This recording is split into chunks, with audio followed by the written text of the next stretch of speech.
खुलुमबाय रायजोफोर दिनै मोनाबिलिनि खौराङाव फिन खेबसेबाव बयखौबो बरायनानै लाग्रोबाय। दासिमनि खौरांफोरा जाबाय। गिबि खौराङाव दं मोनसे गोदानै सिख्रिनि हारिसा नुनो मोन्दों, जायनि मुंखौ आसामनि मुंदांखा देंखो महरगिरि रुंसारि जुबिन गार्गनि मुङाव दोननाय जादों।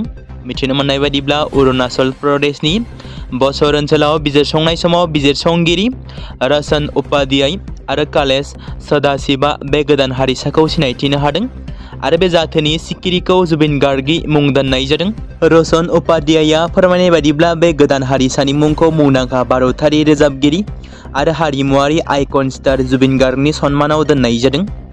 बे मुंखौ दोननायनि थांखिया सा सानजा भारतआव गोदान मुगानि देंखोआव बिथांनि मख'जाथाव बिहोमाखौ सिनायथि होनाय। मख'नो गोनांदि रसन उपाध्याया सासे बावसोमग्रा पुलिस कनस्टेबल, जेराव खाखि खसाब गाननायजों लोगोसे बिथाङा सिख्रिनि फोलेरफोरखौ नायबिजिरनाय हाबाफारिखौ गोबाव समनिफ्रायनो खालामबोबाय थादों। दासिम बिथाङा मोन 13 गुबुन गुबुन रोखोमनि सिखिरिफोरखौ नागिरना दिहुनखांबाय। बेनि उनाव जुबिननि मुं लाखिनाय सिखिरिखौ बिजिरसंनाय बायदिब्ला बे सिखिरिफोरखौ अरुणाचल प्रदेशनि लेपा रादा जिल्लानि बाजार ओनसोलाव 600 निफ्राय 700 मिटार गोजौआव सिदोब आरो सायख्लुम गोनां अरनफोराव मोननाय जायो होनना बिथाङा फोरमायथिदों। बिजिरसंगिरिफोरनि बायदिब्ला बेयो मोनसे जोबोद मोननो थाङै आरो सिमा गोनां रानसारनाय हारिसा, जायखौ गोबाव समनिफ्रायनो सिनायथिनो हायाखैमोन होनना बिथाङा बुंबावदों। बे बाराव फिन आरोबाव दिसपुराव एनडिएनि सोरखार फैब्ला 2 लाख साख्रि होगोन बाथ्राखौ बुंदों रायजोनि गिबि मन्त्रि डक्टर हिमन्त बिश्व शर्माया। बेनि अनगायैबो बुंबावदों, बिटिसिआव मोनजिसे बियाबाव नांगोलनि सावगारियाव भट होनांगोन आरो 4 बियाबाव फामि बिबारनि सावगारियाव भटखौ होनांगोन होनना बिथाङा बुंदों। दिनै बिजनीआव बिजाथि अरुप कुमार देनि जानानै बिसायख'थि फोसावदिंनाय हाबाफारियाव बाहागो लानानै बेबादि बिबुंथि होदों गिबि मन्त्रि डक्टर हिमन्त बिश्व शर्माया।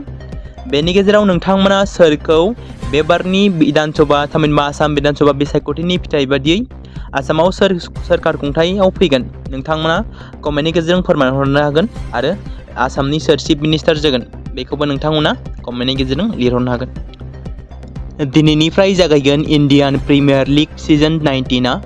बेंगालुरुनि एम चिन्नास्वामी स्टेडियामाव आरसीबी एबा रयेल चेलेन्जार्स बेंगालुरु आरो एसआरएच थामहिनबा सानराइजार्स हायद्राबादनि गेजेराव बेखेवजेननाय मेचआ जागायगोन। दिनै मोनाबिलिनि 7:30 रिंगानिफ्राय गेलेनाया जागायगोन होनना मिथिनो मोन्दों। 3 नं क'क्राझार बिधानसभा बियाबाव लरेन्स इस्लारिखौनो जों मदद होगोन। बिथाङा गोबां जौगानायनि हाबा मावदों। बिथांनि खामानि मावनायाव जों जोबोद गोजोननाय दं बाथ्राखौ बुंदों सासे आइजोआ। बिपिएफनि बिजाथि सेवली महिलारिया जेबो सिनायथि गैया। बिथाङा समाजनिफ्राय फैनाय सुबुं नङा। गावनि देहा फाहामसालि एमआरएमआव सासेबो बेरामिखौनो फ्रि फाहामथाय होनाय नुफेराखै। बिथाङा माबोरै समाजनि मावग्रा जानो? जेब्ला सासे बेरामिया जिउ गोमायो अब्ला बिल होआगौमानि गोथै सह'खौनो दिहुनना हरा। बिपिएफ सोरखार फैनाय लोगो लोगोनो जोंनि अरुणोदयखौबो हाग्रामा महिलारिया दाननानै होबाय। बायदि बायदि बाथ्राखौ लाना क'क्राझार चन्द्रपारा ओनसोलनि सासे आइजोनि फोरमायथिनायखौ नुनो मोन्दों, जेराव खौरांगिरिनि सिगाङाव बिथां आइजोआ बुंदों। बिपिएफ पार्टिया जेरैबायदि बेरगावआव मेगा कार रेलि लागोननि खोथा होदोंमोन आरो बेयावनो बर'नि गोबांथार फावखुंग्रि फावखुंगुरफोराबो बाहागो लाफैगोन होननानै बुंदोंमोन बिपिएफनि दैदेनगिरि बिक्रम दैमारिया। बेनि लेखायैनो 27 एप्रिल खालारखालि एबा मैया बिपिएफनि मेगा कार रेलिजों लोगोसे जयनिं हाबाफारि जायो 45 नं बेरगाव बिधानसभा बियाबाव आरो मैया गोबांथार बेयावनो बर'नि एक्टर एक्ट्रेसजों लोगोसे माखासे सिंगारफोराबो बाहागो लाफैयो। फारियै फावखुंग्रि सुदेमसना रामसियारि, अनसुमै बर', दीप्ति बसुमतारी, बबिता बसुमतारी, बिथराय ब्रह्म, एक्टर सुकबिर खारजिजों लोगोसे गोबांथार देंखोगिरिफ्राबो बाहागो लादों। मख'जाथावदि बेरगावआव खुंफुंनाय बिपिएफ दोलोनि मेगा कार रेलि हाबाफारियाव गोबां लाइमोन सेंग्रा सिख्लाफोरजों लोगोसे देंखोगिरि आरो एक्टर एक्ट्रेसफोरखौ राजखान्थि फोथाराव फैनायखौ नुनो मोन्दों। बिधानसभा बिसायख'थिनि बारहुंखाया जेसेबांनो गोसानिफ्राय गोसा बारगासिनो दं, बेबादि समावनो गुबुन गुबुन राजखान्थि हान्जाफोरनि गेजेरावबो साखाफारा जानायखौ नुनो मोन्दों। बेबायदिनो मैया बिपिएफ दोलोनि बानजायनायाव बेरगावआव दिन्थिफुंनाय बिसायख'थि फोसावदिं मेगा कार रेलियाव गोबां फावखुंगुर फावखुंग्रिफोरखौ राजखान्थि फारसे ओंखारबोनायखौ नुनो मोन्दों।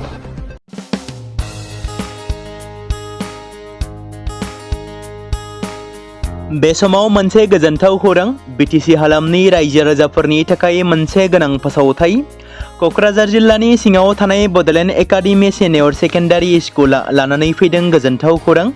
बड'लेण्ड एकाडेमि सिनियर सेकेन्डारि स्कुला 2026 आरो 2027 सोलोंथाइ बोसोरनि थाखाय लानानै फैदों नार्सारिनिफ्राय लानानै थाखो 9 सिम फरायसा आरो फरायसुलिफोरनि गुन गोनां सोलोंथाइनि थाखाय खम बेसेनावनो गोदानै मुं थिसननायनि खाबुखौ होगासिनो दं। मख'जाथावदि क'क्राझार जिल्लानि हल्टुगाव आउटपस्टआव थानाय क'क्राझार तिनिआलिनि बड'लेण्ड एकाडेमि सिनियर सेकेन्डारि स्कुला गुन गोनां सोलोंथाइ होनायजों लोगोसे थाखो 9 नि थाखाय इलेक्टिभ साबजेक्ट महरै मेथामेटिक्स, जिअ'ग्राफि, हिन्दी, हिस्टरि बायदि आयदाखौ लानो हागोन। मोजां सोलोंथाइ लानायनि अनगायैबो बड'लेण्ड एकाडेमि सिनियर सेकेन्डारि स्कुलाव उफ्रा सोलोंथाइ हिसाबै environment field study, English speaking course बायदिखौ लाफानानै सोलोंथाइ लानो हागोन। बेनि अनगायैबो गोजान लामा हान्थिनानै फरायग्रा फरायसा फरायसुलिफोरनि थाखाय आलादा आलादायै मोजां हस्टेलाव थानानै फरायनो हानायनि खाबुफोर होनाय जादों। बेनि थाखाय नोंथांमोना आबुङै मिथिबावनो थाखाय एबा थोंजोङै फोनांजाब खालामहर 9101 488 399 जानबुं नम्बराव। बे समाव मोनसे गोनां फोसावथाय बर' सावथुन नायनानै मोजां मोनग्रा गासै बर' रायजो राजाफोरनि गेजेराव लानानै फैदों मोनसे बर'नि OTT प्लेटफर्म गोनां, जाय प्लेटफर्मनि गेजेरजों नोंथांमोना बर'नि गोदान गोजाम सावथुनफोरखौ नुनो मोनगोन। थांनाय माखासे बोसोर सिगां बर'नि गेजेराव लानानै फैनाय निउबो एप बायदिनो फिन आरोबाव लानानै फैदों बर' रायजो राजाफोरनि थाखाय। बे बाथ्राखौ मख'नाया गोनांदि 2025 मायथाइनि जानुवारि दानाव ओंखारनाय आंगो स्ट्रिम मुंनि मोनसे OTT प्लेटफर्म गोनां निउबो एपनि गेजेरजों नोंथांमोना गोबांथार बर'नि सावथुनफोर जेरै ट्रेजेडि, रमान्टिक, एक्शन आरो कमेडिजों बुंफबनाय सावथुनफोरखौ नुनो मोनगोन। जेरै सनानि नखर, थांखि गैयै समाज, अनसुला आफा, हिर', बिमा बायदि बाजै, अर, थैसाम, वान्टेड, संदान आरो रं नाम्बार बायदि सावथुनफोरा मख'जाथाव। बेफोर सावथुनफोरखौ नायनो थाखाय नोंथांमोना गिबियावनो आंगो स्ट्रिम एपखौ गाव गावनि मबाइलाव थानाय प्ले स्ट'रनिफ्राय डाउनल'ड खालामनानै लोगोसे इनस्टल खालामनानै गावनि मबाइल नाम्बारजों लगइन खालामनानै लाग्रोनांगोन। बेनि उनाव नोंथांमोना गोबांथार नुनो मोनै सावथुनफोरखौ गुगोल पे, फन पे आरो पेटिएमजों रं नाम्बार सावथुनखौ नायनो थाखाय 60 रां आरो संदान सावथुनखौ नायनो थाखाय 80 रां, वान्टेड सावथुनखौ नायनो थाखाय 60 रां, थैसाम सावथुनखौ नायनो थाखाय 60 रां बेबायदिनो गोबांथार नुनो मोनै सावथुनफोरखौ नायनो थाखाय सुबिदा खालामनानै होदों आंगो स्ट्रिम प्लेटफर्मा। फिन नोंथांमोननि गेजेराव फोरमायबावनो लादों बर' सावथुन नायनानै मोजां मोनग्रा गासै बर' रायजो राजाफोरनि गेजेराव लानानै फैदों मोनसे बर'नि OTT प्लेटफर्म गोनां, जाय प्लेटफर्मनि गेजेरजों नोंथांमोना बर'नि नुनो मोनै सावथुनफोर जेराव गोदान गोजाम सावथुनफोरखौ नुनो मोनगोन। बे बाथ्राखौ मख'नाया गोनांदि 2025 मायथाइनि जानुवारि दानाव दिहुनजानाय आंगो स्ट्रिम मुंनि मोनसे OTT प्लेटफर्म गोनां एपनि गेजेरजों नोंथांमोना गोबांथार बर'नि ट्रेजेडि, रमान्टिक, एक्शन आरो कमेडिजों बुंफबनाय सावथुनफोरखौ नुनो मोनगोन। जेरै रं नाम्बार, संदान, वान्टेड, थैसाम, अर, बिमा बायदि बाजै, हिर', अनसुला आफा, थांखि गैयै समाज, सनानि नखर बायदि बायदि सावथुनफ्रा मख'जाथाव। बेफोर सावथुनफोरखौ नायनो थाखाय नोंथांमोना गिबियावनो आंगो स्ट्रिम एपखौ गाव गावनि मबाइलाव थाखानाय प्ले स्ट'रनिफ्राय इनस्टल खालामनानै गावनि मबाइल नाम्बारजों लगइन खालामखांनायनि उनाव नोंथांमोना गोबांथार नुनो मोनै सावथुनफोरखौ गुगोल पे, फन पे आरो पेटिएमजों रं नाम्बार सावथुनखौ नायनो थाखाय 60 रां, संदान सावथुनखौ नायनो थाखाय 80 रां, वान्टेड सावथुनखौ नायनो थाखाय 60 रां, थैसाम सावथुनखौ नायनो थाखाय 60 रां बेफोरबायदिनो अर सावथुनखौ नायनो थाखाय 60 रां पे खालामनांगोन। बेबायदिनो गोबांथार नुनो मोनै बर' सावथुनफोरखौ नायनो थाखाय सुबिदा खालामनानै होदों आंगो स्ट्रिम प्लेटफर्मा।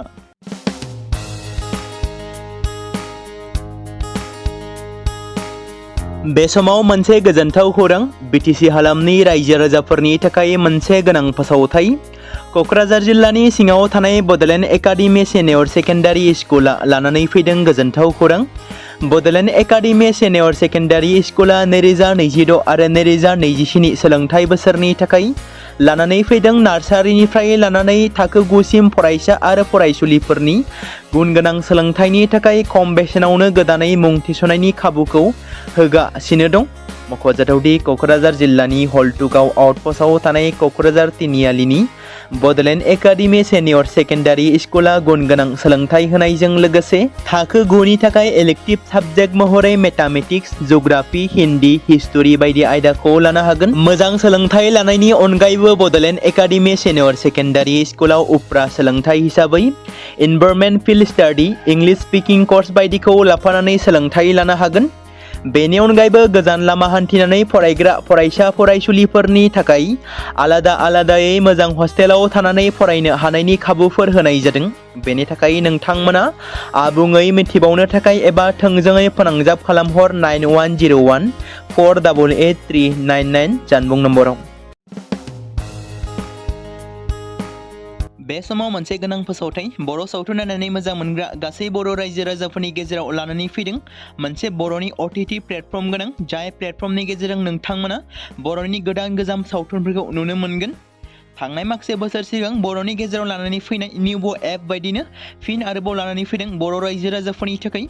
बे बाथ्राखौ मख'नाया गोनांदि 2025 मायथाइनि जानुवारि दानाव ओंखारनाय आंगो स्ट्रिम मुंनि मोनसे OTT प्लेटफर्म गोनां निउबो एपनि गेजेरजों नोंथांमोना गोबांथार बर'नि सावथुनफोर जेरै ट्रेजेडि, रमान्टिक, एक्शन आरो कमेडिजों बुंफबनाय सावथुनफोरखौ नुनो मोनगोन।